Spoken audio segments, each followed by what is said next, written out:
புளியங்காவை பாருங்க, எவ்வளோ புளியங்காய் கிடக்கு. புளிய மரத்தில் நிறைய புளியங்காய் கிடக்கு. எனக்கு வாங்கிட்டு வரட்டும், அதில் போட சொல்லிடலாம்.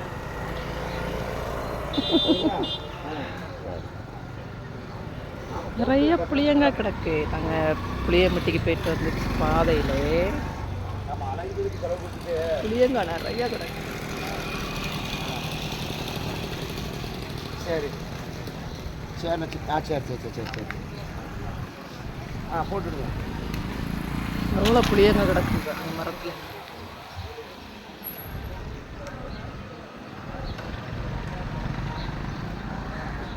நிறைய கிடக்கு, குத்து குத்தாக கிடக்கு.